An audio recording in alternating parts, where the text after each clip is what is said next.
जर मी तुम्हाला सांगितलं की तुमच्या वाटीतलं वरण हे वनस्पती आणि जीवाणू म्हणजे बॅक्टेरिया यांच्यातल्या एका गुप्त सांघिक कार्यामुळे शक्य झालं आहे, तर मज्जा आहे, नाही का? पण या सांघिक कार्याशिवाय तुमचे मूग, वाटाणे, सोयाबीन हे सगळे जे प्रथिनांचे स्रोत आहेत ते खरं तर प्रथिनांचे स्रोत नसते बनू शकले. पहा, प्रथिने बनवण्यासाठी वनस्पतींना नत्रवायूचा उपयोग करावा लागतो. नत्रवायू म्हणजे नायट्रोजन. आणि जरी आपल्या वातावरणामध्ये 78% नायट्रोजन असला तरी वनस्पती तो थेट वापरू शकत नाही. हे आपल्याकडे पैशांनी भरलेल्या बँक खात्यासारखं आहे.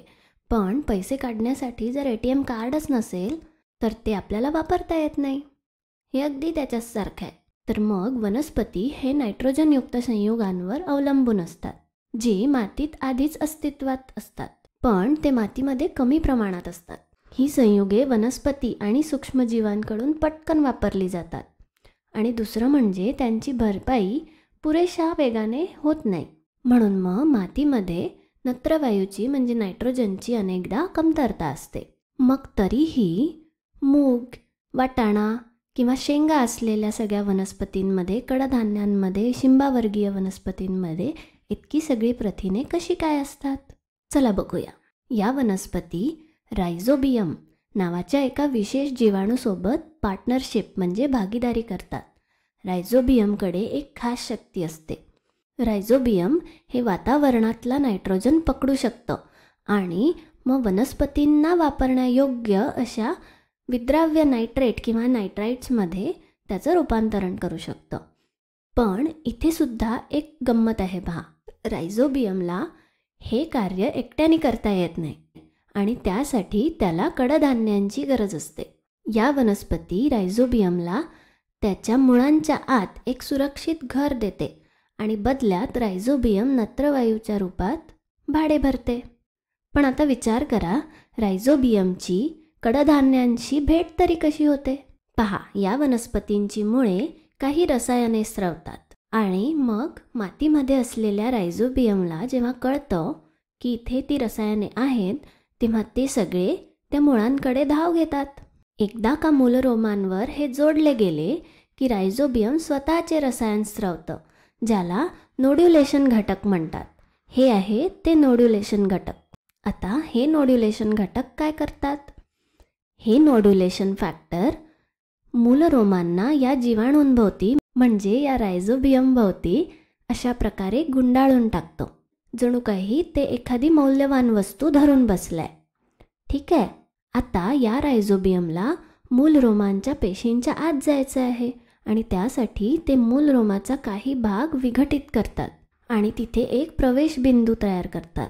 आता रायझोबियम या प्रवेशबिंदूतून पेशीद्रव्यामध्ये सहज पोहोच जात नाही. त्याऐवजी ते मूलरोमाच्या पेशीपटलाला आतल्या बाजूने असं दुमडत जातं आणि बोगद्यासारखी रचना तयार करतं. या बोगद्याला संसर्गतंतू किंवा इन्फेक्शन थ्रेड म्हणतात आणि याच्यातून आता त्या जीवाणूंना म्हणजे रायझोबियमला आतमध्ये प्रवेश करता येतो. आता जीवाणू या तंतूमधून, या बोगद्यातून काही विशिष्ट मूळ पेशींपर्यंत पोहोचतात.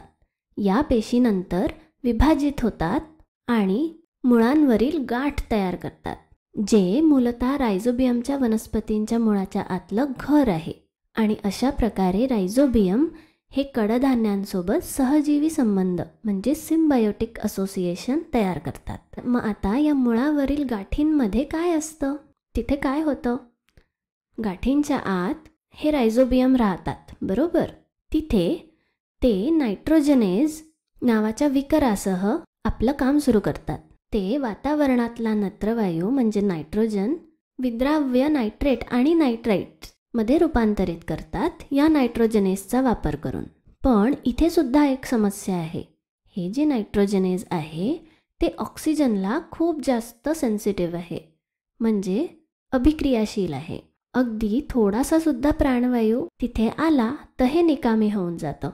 तर मग हे होऊ नये म्हणून कडधान्यांच्या वनस्पतींनी लेग हेमोग्लोबिन नावाचं एक गुलाबी रंगाचा रेणू तयार केला. हे गुलाबी रंगद्रव्य अतिरिक्त ऑक्सिजन शोषून घेतं आणि या लेग हेमोग्लोबिनच्या उपस्थितीमुळे मूळ गाठी अनेकदा आतून गुलाबी रंगाच्या दिसतात. ठीक आहे, तर रायझोबियमबद्दल सध्या इतकंच. धन्यवाद.